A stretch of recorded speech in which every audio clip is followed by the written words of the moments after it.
الحمد لله وكفى وسلام على عباده الذين اصطفى أما بعد أعوذ بالله من الشيطان الرجيم بسم الله الرحمن الرحيم إنما يعمر مساجد الله من آمن بالله واليوم الآخر وأقام الصلاة وآتى الزكاة ولم يخش إلا الله فعسى أولئك أن يكونوا من المهتدين قال رسول الله صلى الله عليه وسلم من بنى لله مسجدا بنى الله له بيتا في الجنة أو كما قال عليه الصلاة والسلام۔ معزز سامعین کرام، اللہ تبارک و تعالیٰ کا بے انتہا احسان ہے۔ اللہ پاک نے ہم سب کو اپنے گھر میں آنے کی توفیق عطا فرمائی۔ مسجد اللہ کا گھر ہے۔ اللہ جس کو توفیق عطا فرماتا ہے اسے اپنے گھر بلاتا ہے۔ میں نے آپ حضرات کے سامنے قرآن کریم کی جو آیت پڑھی ہے، اس آیت مبارکہ میں اللہ تبارک و تعالی مسجد کی اہمیت، مسجد کی فضیلت بیان فرما رہے ہیں۔ اور جب کسی چیز کی اہمیت ہمارے سامنے ظاہر ہو جاتی ہے تو پھر اس کو آباد کرنا، اس پر عمل کرنا، اس کے تقاضوں کو پورا کرنا ہمارے لیے آسان ہو جاتا ہے، کیونکہ انسانی فطرت ہے، جب تک انسان کسی چیز کی اہمیت کو نہیں جانتا تب تک اس کو نہیں گردانتا۔ مثلا چھوٹی سی مثال آپ سمجھیے کہ ایک شخص راستے سے گزرا ہوا جا رہا ہے، کوئی تکلیف دہ چیز راستے میں پڑی ہے تو وہ اس کو نہیں ہٹاتا، کیونکہ اس کے ذہن میں یہ بات آتی ہے کہ بھئی تجھے اسے ہٹانے کے لیے جھکنا پڑے گا، اٹھا کے ایک طرف پھینکنا پڑے گا، 100 مصیبتیں کون برداشت کرے، چلو تم نکلے چلو کوئی دوسرا اٹھا لے گا۔ لیکن اسی کے بالمقابل اگر ہم تیسری منزل پہ کھڑے ہیں اور ایک 10 کا نوٹ نیچے زمین پہ پڑا ہے، کیونکہ وہ کرنسی ہے، اس کی اہمیت اور اس کی اہمیت ہمارے دل کے اندر موجود ہے، تو انسان اتنا حریص ہے کہ اس تیسری منزل سے اتر کے نیچے اس 10 کے نوٹ کو اٹھانے کے لیے آ جائے، کیونکہ اس کی اہمیت ہے اس کے اندر۔ تو جس چیز کی اہمیت انسان کے اندر نہیں ہوتی ہے وہ اس کو نہیں گردانتا۔ اس لیے میں نے قرآن کریم کی جو آیت آپ حضرات کے سامنے پڑھی ہے، اس میں اللہ تبارک و تعالی مسجد کی اہمیت کو بیان فرما رہے ہیں۔ ہمیں معلوم ہونا چاہیے کہ اللہ اور اس کے رسول کے نزدیک مسجد کا کیا مقام ہے۔ جس مسجد میں ہم آ رہے ہیں، چل کے جمع ہو رہے ہیں، کس لیے جمع ہو رہے ہیں؟ معزز سامعین کرام، مسجد اللہ کا گھر ہے۔ مسجد وہ جگہ ہے جہاں خدا وحدہ لا شریک لہ کی عبادت کی جاتی ہے۔ مسجد وہ مقام ہے جو روئے زمین کے تمام خطوں پر سب سے افضل اور بہترین جگہ شمار ہوتی ہے۔ سب سے اچھی اگر روئے زمین پر کوئی جگہ ہے تو وہ مسجد ہے، سب سے قیمتی کوئی جگہ ہے تو وہ مسجد ہے، سب سے افضل کوئی جگہ اللہ کے نبی صلی اللہ علیہ وسلم نے بیان فرمائی ہے تو وہ جگہ مسجد ہے۔ نبی صلی اللہ علیہ وسلم نے ارشاد فرمایا، احب البلاد الی اللہ مساجدها وابغض البلاد الی اللہ اسواقها۔ دنیا میں اللہ تبارک و تعالی کے نزدیک سب سے محبوب جگہیں مسجدیں ہیں اور سب سے بری جگہ بازار ہیں۔ دوسری حدیث شریف میں ارشاد ہے، خیر الاماکن مساجدها وشر الاماکن اسواقها۔ تمام بہترین جگہ جو ہیں وہ مساجد ہیں اور بری جگہ دنیا میں جتنی ہیں وہ کیا ہیں؟ بازار ہیں۔ معزز سامعین کرام، نمازی اللہ کا مہمان ہے۔ نمازی نماز کے لیے تیار ہو کر مسجد آتا ہے۔ اللہ کے نبی صلی اللہ علیہ وسلم کا ارشاد ہے کہ نمازی اللہ کا مہمان ہے۔ جب وہ اللہ کے گھر میں آتا ہے، اللہ اس کی حوصلہ عزت افزائی فرماتے ہیں، اس کی ضیافت فرماتے ہیں۔ نبی صلی اللہ علیہ وسلم نے فرمایا کہ بندہ صبح آئے یا شام کو آئے، جس وقت بھی اللہ کے گھر میں حاضر ہوتا ہے، اللہ تبارک و تعالی اس کی ضیافت فرماتے ہیں۔ اللہ تبارک و تعالی اس کی ضیافت فرماتے ہیں۔ تو مسجدیں اللہ کا گھر ہیں۔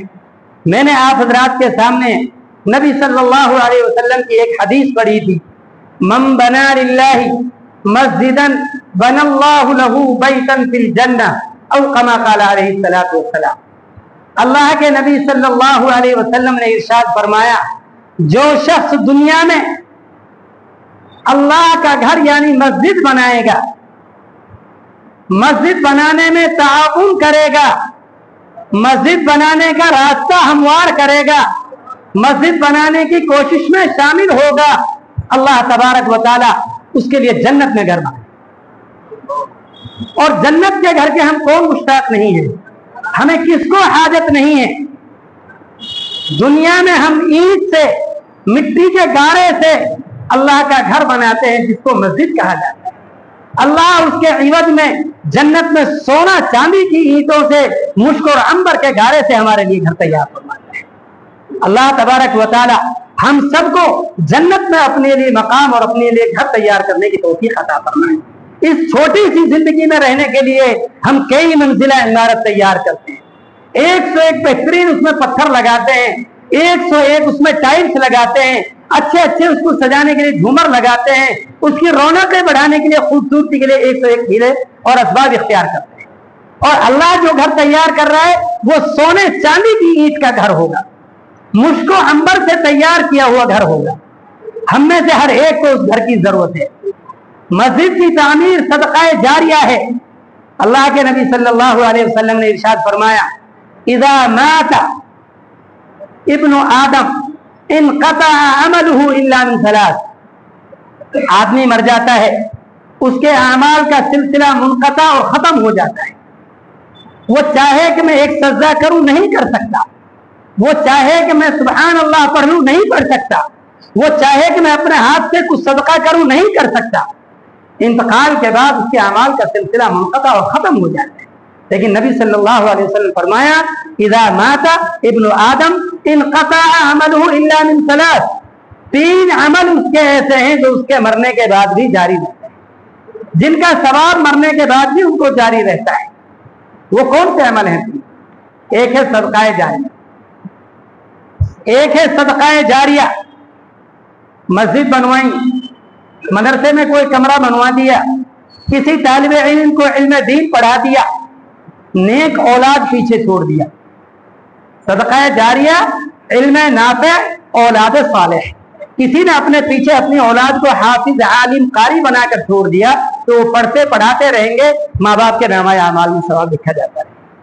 کسی نے کوئی مسجد بنوا دی, جب تک لوگ وہاں نماز ادا کرتے رہیں گے, سجدہ کرتے رہیں گے, اللہ تبارک و تعالی اس کے نامہ اعمال کا ثواب لکھتا رہے.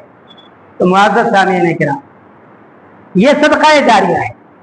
اللہ کے گھر کی ہم سب کو فکر ہونی چاہیے, اللہ کا گھر ہم سب کو تیار کرنا چاہیے. حضرت عمر رضی اللہ تعالی عنہ نے اپنے دور خلافت میں کوئی پارلیمنٹ نہیں بنوایا, کوئی بلڈنگیں ایسی نہیں بنوائی. اپنے دور خلافت میں 5000 مسجدیں تیار کرائی. کتنی مسجدیں تیار کرائی؟ 5000 مسجدیں تیار کرائی. اور خود نبی صلی اللہ علیہ وسلم نے جب مسجد نبوی کی بنیاد رکھی تو مسجد نبوی کی بنیاد میں جو جگہ خریدی تھی 2 بھائی یتیموں کی جگہ تھی, اس جگہ کو خریدنے کے لیے جو قیمت دی وہ حضرت ابو بکر صدیق رضی اللہ تعالی عنہ نے اپنی طرف سے خرید کے. اس وقت کے 100 دینار یا 100 درہم یا 100 اشرفیاں جو اس وقت چلتا تھا, 2.5 سکہ تھا, اس وقت اس کو خریدا. ان 102 یتیم بچوں کو اس کی قیمت دے کے مسجد کے لیے سپورٹ کی. اللہ کے نبی صلی اللہ علیہ وسلم فرمایا ابو بکر قیامت تک جتنے لوگ یہاں آ کے نماز ادا کریں گے, سجدہ کرتے رہیں گے, اللہ تبارک و تعالی ہر سجدے کا ثواب تمہارے نامہ اعمال میں لکھتا رہے گا. کیا چھوٹی بات ہے؟ اخلاص اور للہیت کے لیے, اللہ کی رضا کے لیے اگر ہم دنیا میں اللہ کا گھر تیار کریں گے تو اللہ جنت میں ہمارے لیے گھر تیار کرے گا. میرے عزیز و دوستو, میری حاضری آپ حضرات کے آج درمیان جو ہوئی ہے وہ اللہ کے گھر کے مقصد اور غرض و غایت ہی کی بنا پر ہے. کوئی دنیاوی مقصد نہیں ہے, اللہ کے گھر کے مقصد سے, اللہ کے گھر کے مقصد سے حاضری ہوئی. آپ حضرات جیسا کہ معلوم ہے کوئی نیا میں آپ حضرات کی خدمت میں حاضر نہیں ہوا ہوں, اور جس ادارے سے میری حاضری ہوتی ہے الحمدللہ آپ میں سے اکثر حضرات وہاں جا کے آ چکے ہیں, دیکھ کے آ چکے ہیں. وہ ادارہ آپ حضرات کے لیے محتاج تعارف نہیں ہے. کم و بیش 2-2.5 سال سے مسجد کی تعمیر کا کام الحمدللہ ادارے میں چل رہا ہے. پہلی عید سے ہی آپ حضرات کا تعاون وہاں جاتا رہا ہے.